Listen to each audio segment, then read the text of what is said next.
Price. Something's wrong in Verdansk. This is Victor Zakhaev. His father was a Soviet-era hero who wanted a world war and never got it.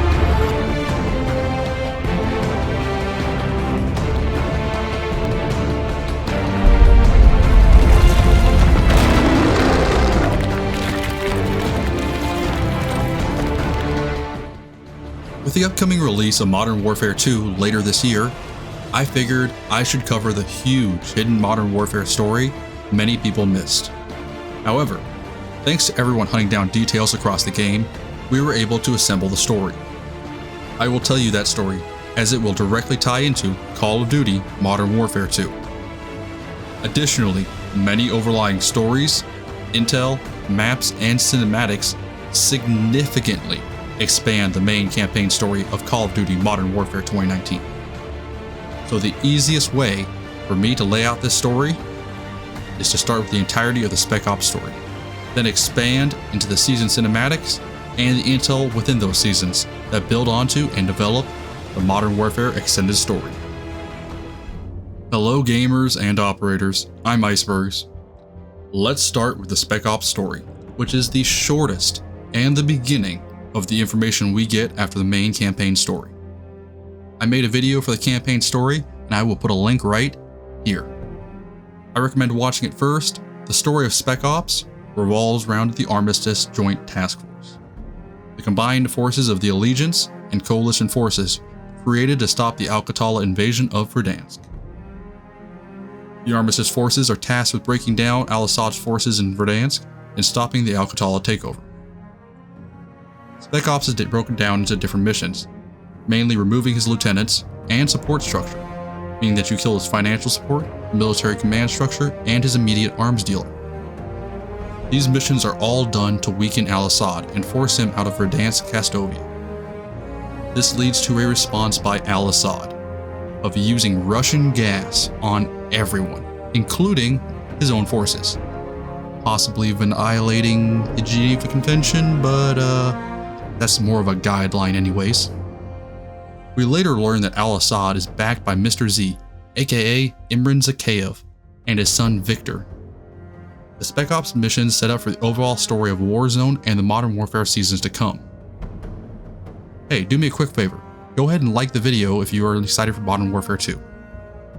The first cinematic we get comes with Season 1, where we see Armistice forces fighting each other, specifically Mara and her Allegiance forces versus Nikto and his Coalition forces.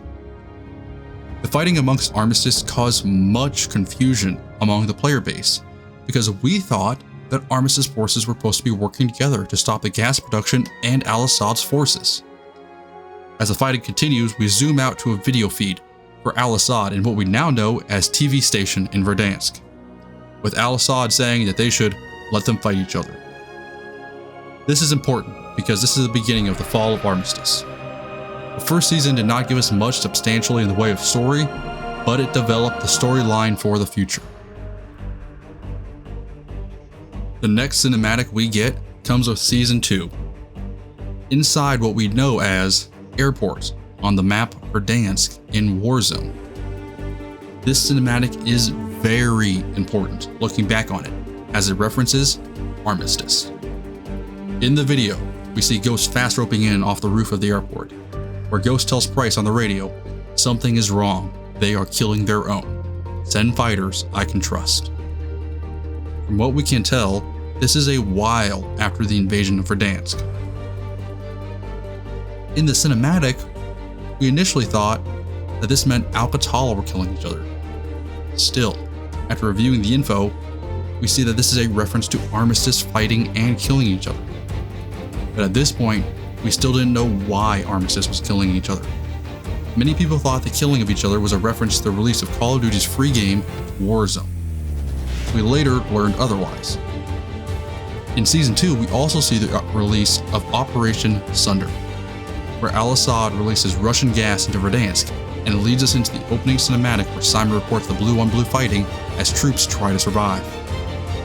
This is the introduction of Task Force 141 unofficially, which we know will be a massive part of Modern Warfare 2.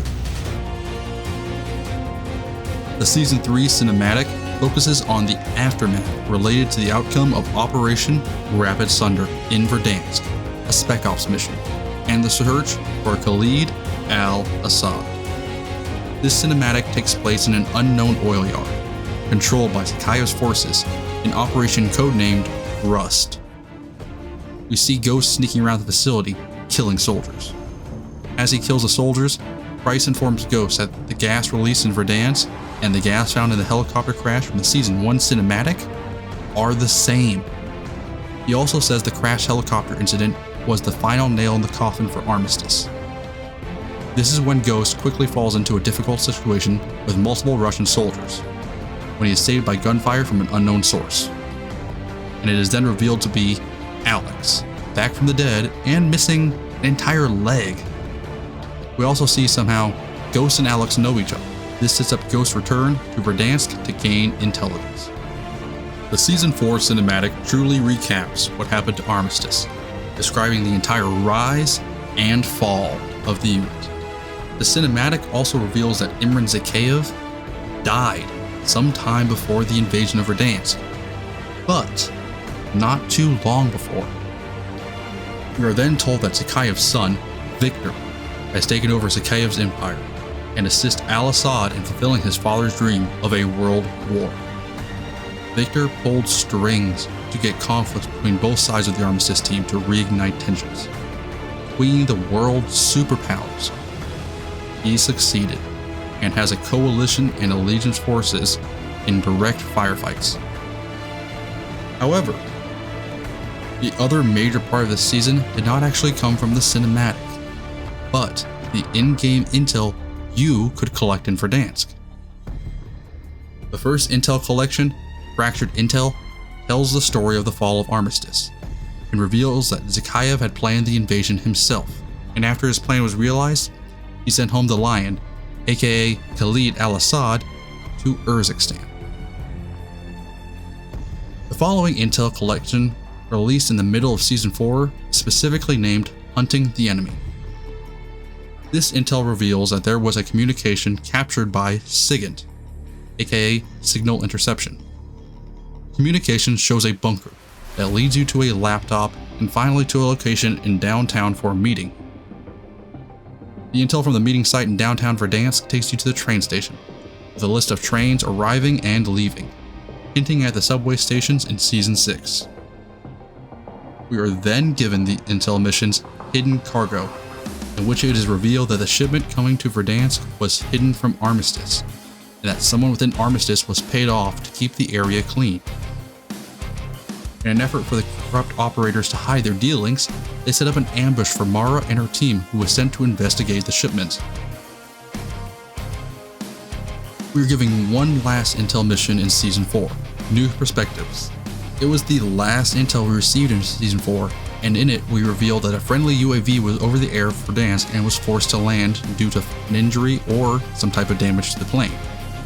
It also indicates that someone was feeding intel to al-Assad and Zakhaev regarding the location of the UAV, which you find in disrepair. After following the intel, you are left with one last photo showing a firefight between Armistice forces and an Armistice team member named Arm31, and a cryptic message saying you should like and subscribe. Find the source of the attack. The Season 5 cinematic reveals that a private military company called Shadow Company had intel taken from Allegiance forces showing a hotbed for Al-Qatala in the stadium in Verdansk. We know that they are a PMC because Lurch, the leader, said that if they kill Zakhaev, they get a bonus. This is a direct tie-in for General Shepard in the reboot series, and Shadow Company had been his private military group in the original Modern Warfare 2. This reveals a public discontent with the way Verdansk is being handled by international governments. So some independent party, probably General Shepard, interested in Verdansk, is hiring PMC operators. However, this turned futile, because there were no troops within the stadium that they were sent to infiltrate. We then began the season by getting an intel mission called the Lost Team. In the Lost Team, you hunt down all the spots the Armistice team who turned on each other were. You continue to track the team to a crashed helicopter site, where it says a team member was injured, and are then told to go to the radio towers in Verdansk and unscramble the signal to track down the last operator of the Armistice team. After doing that, it's revealed he's in the prison in Verdansk, or as we like to call it, the Gulag.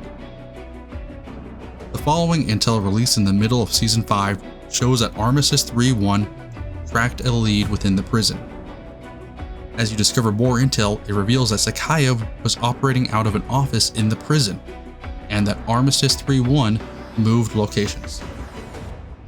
The last piece of intel you pick up to complete the Intel Old Wounds was a piece of paper saying that something was stashed in a denied zone.